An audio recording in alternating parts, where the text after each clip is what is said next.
qui me demandent d'être à poil depuis des années, voilà votre fantasme réalisé. Et encore, je ne suis pas encore en état d'excitation, peut-être à la fin de cette présentation.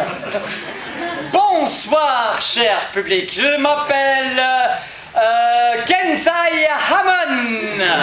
Je suis extrêmement content d'être avec vous ce soir, même si je n'aime pas le film de super-héros. Non, j'en ai assez de tous les Ant-Man, Batman, Spider-Man et Superman, j'en passe. Franchement, il y a des scénaristes qui sont payés des millions de dollars et qui ne sont même pas foutus de trouver un nom qui ne termine pas en man par rapport au film de super-héros. Alors je raconte même pas les histoires. Alors lorsque le festival UNIF m'a annoncé qu'ils allaient passer un film de super-héros, des pandas. Hentai Kamen en plus qui est Hentai Kamen. Qui a envie de voir une telle histoire? Une séquelle en plus. On prend le même et on recommence. On trouve toujours au scénario le gars qui a fait le manga original de 92 à 93. Il a été payé pour publier 6 volumes, 52 chapitres sur un mec qui se fout un string sur la tête.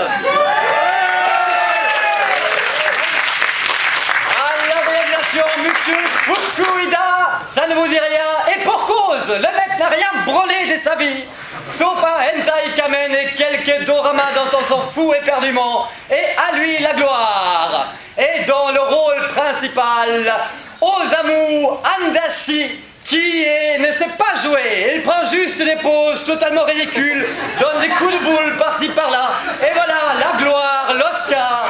Franchement, quel pétier!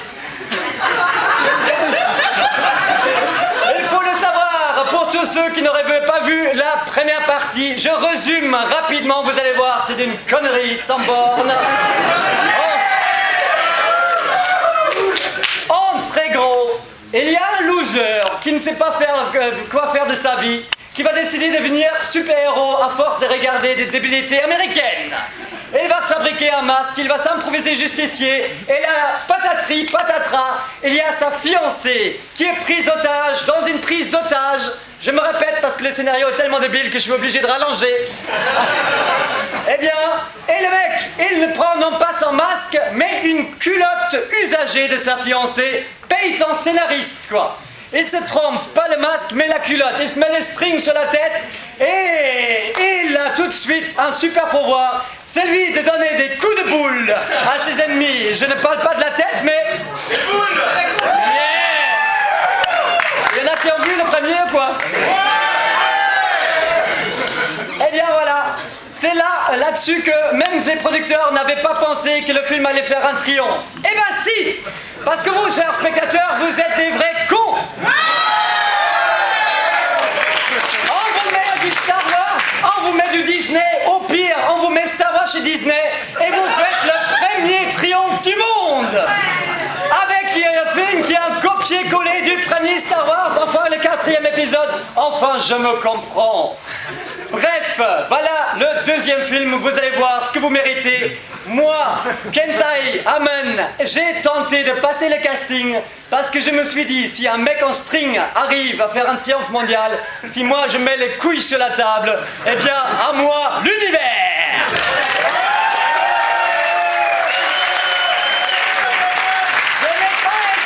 Au casting et je finis au NIF à devoir faire des présentations.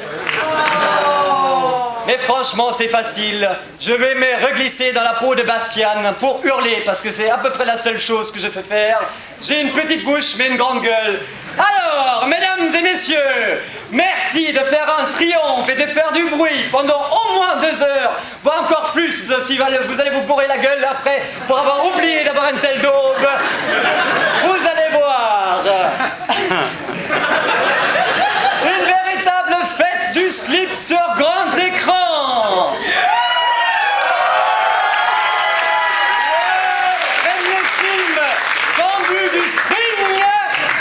Le premier film de cul, sans cul, mais avec plein de cul. Et avec le premier super-héros de l'histoire du cinéma mondial qui n'a pas seulement des couilles, mais qui les affiche et qui sait s'en servir.